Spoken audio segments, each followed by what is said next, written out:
What are we doing? We're telling everyone that we won. Well, there's no evidence for that.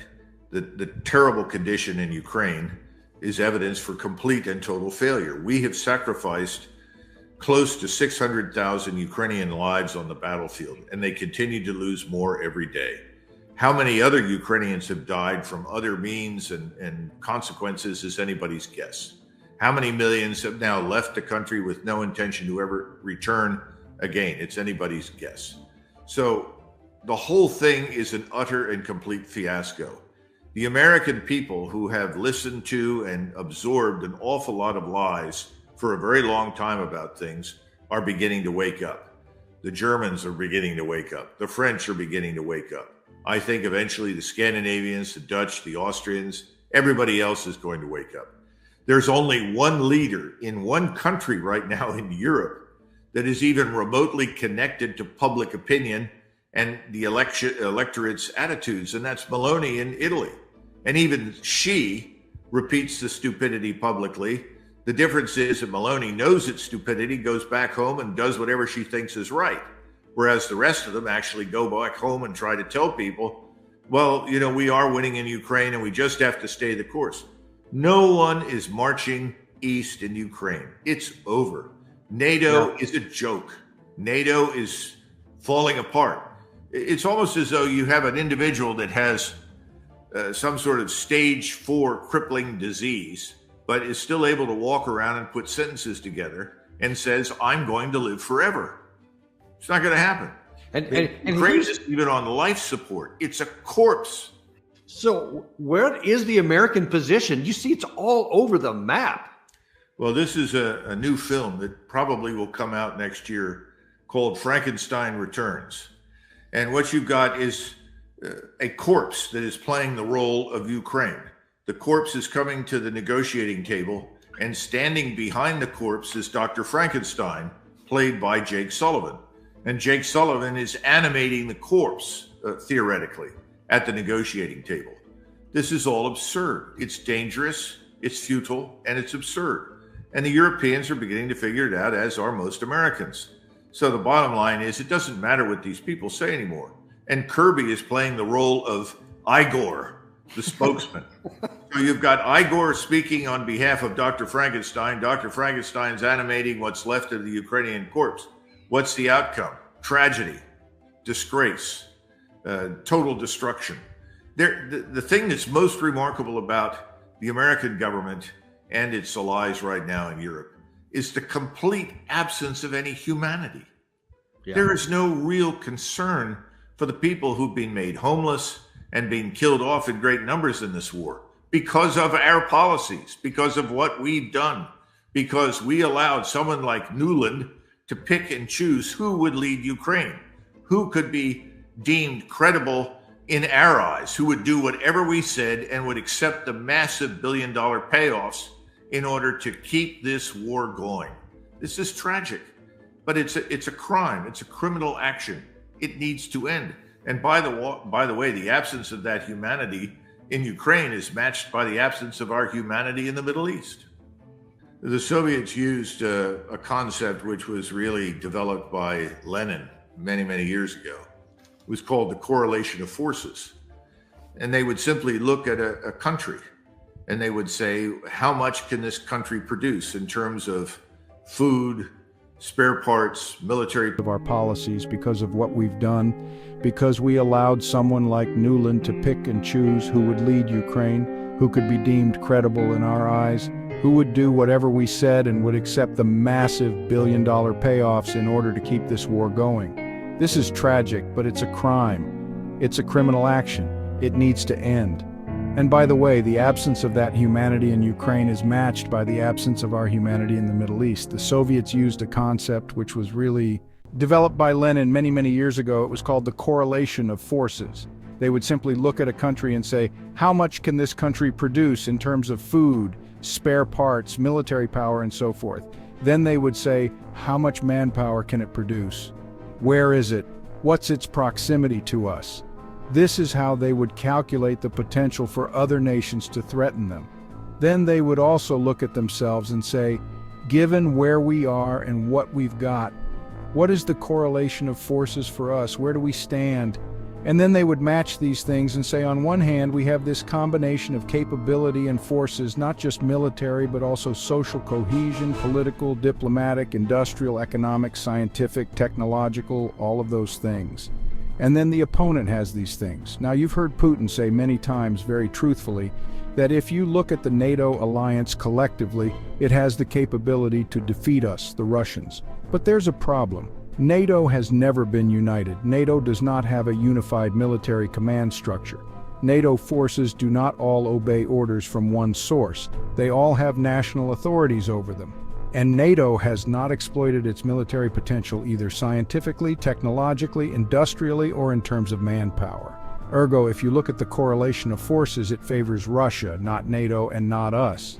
If you go into the Middle East, you have to ask the question, what is the correlation of forces for Israel versus everyone else? Well, versus everyone else, it doesn't look very good. And then the question is, how much can we compensate? How much can we bring to the fight?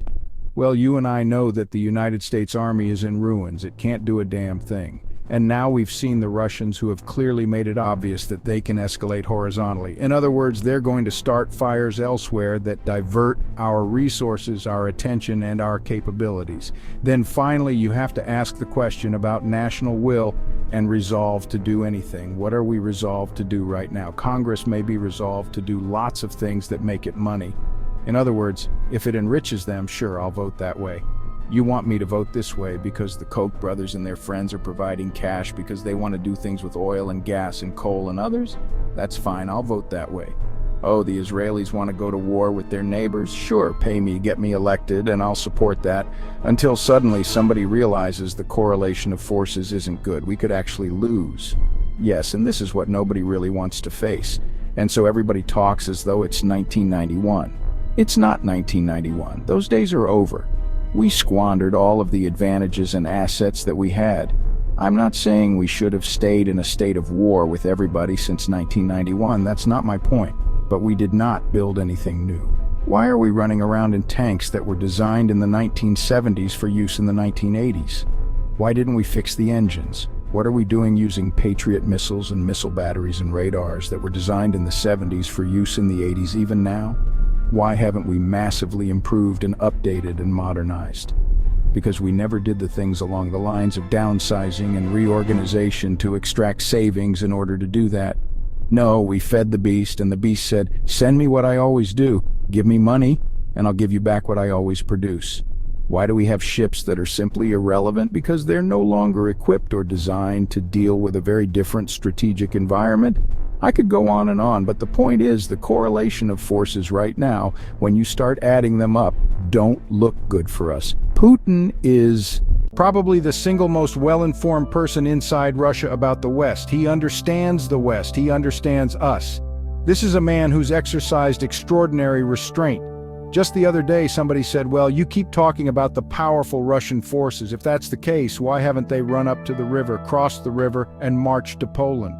But I said, because that's not what Putin wants. Putin would like to end this war. He's sitting on territory right now that is historically Russian with Russian-speaking populations. He's going to move and take Kiev. He will take Odessa.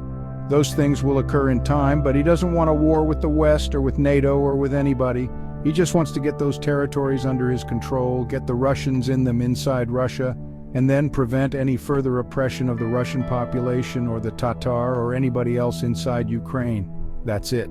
He would like to see Ukraine as a neutral state. He's certainly not going to sit there and put up one more time with what we did over the last 10 years or so in Ukraine. He's not going to allow Ukraine to become this fortress for American imperial influence and NATO influence. That's not what he wants. He doesn't want Russia living under threat, just as JFK didn't want us living under the threat of nuclear missile attack from Cuba. I mean, that's about it. So I think anybody that imputes anything else to the man is just lying. There's no appetite for war anywhere else. He wants to do business with everybody. So I think I would just be very cautious about those kinds of rumors. You know, once you reach a certain age, once you hit 70, I would argue that after 70, every day is a gift. Yeah, you never know what's going to happen. But for a man who's been dying now for several years, he looks pretty good. We've had to deal with, mad lad, he's going crazy. We've heard Parkinson's, we've heard cancer, we've heard shaky hands. and he seems to just continue to move forward. But that was in the media today, and I try to not completely dismiss everything, but I try to take it with a grain of salt. And that's why I like to have guests like you come on. Alexander Lukashenko from Belarus is calling for this war to come to an end.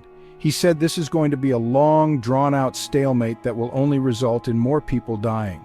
Do you think that there's any truth to what he's encouraging? Or, of course, the media is saying Lukashenko has finally flipped on Putin, but you and I both know that's not true.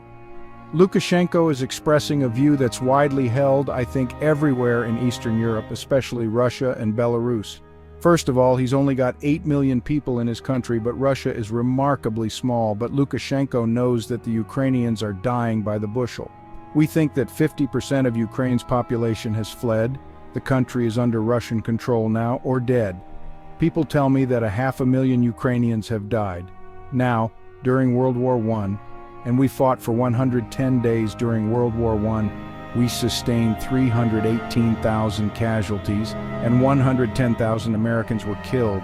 Literally 1,000 died for every day that we fought in France. That's stunning, isn't it? Well, run the numbers. How long has Ukraine been at war with Russia? Start in February. We're still short of the 2-year mark. So if we say, 21 months or 20 months of warfare, 500,000 Ukrainians are dead. We're talking Ukrainian soldiers. I'm not talking about civilians. And perhaps that many are more wounded, horribly wounded. We're talking about an army that is falling apart, where if you want to be evacuated by an ambulance to a reputable hospital, you have to bribe the ambulance driver and the people on the ambulance to take you there from the battlefield. You have soldiers that are kept in small groups of no more than 3 or 4 together and then sent in as replacements because they're afraid if they try to replace platoons and companies, they'll end up with a rebellion against the Ukrainian government. This war is over, but we won't let it die because the regime in Washington wants to maintain the fiction that there is something good happening in Kyiv. There isn't. There's nothing there but corruption and criminality. That's the truth. Ukrainians are dying for nothing, pointlessly, in a war that should never have been fought. That's the truth. We don't want to accept that in Washington. We have this notion, we have all sorts of false notions that Russia is something very different from what it is, and Ukraine is something very different from what it is. Only a few people in Europe are willing to stand up and tell us the truth, but I think that too is changing. If you look at recent elections in Slovakia, I think there's a turn also in Poland that's begun. That's going to become more and more powerful. I think you're going to see in Germany a hard swing to the right, along with most of Scandinavia. Everyone is sick of this left-of-center suicidal leadership. And I hope at some point that Americans will wake up and figure out that's what we're dealing with too. So I would right now pay very little attention to anything that comes through the Western media. You're not going to get the truth that way, at least not until governments in Europe change, and not until one here changes. Let me make a 10-minute video on this topic.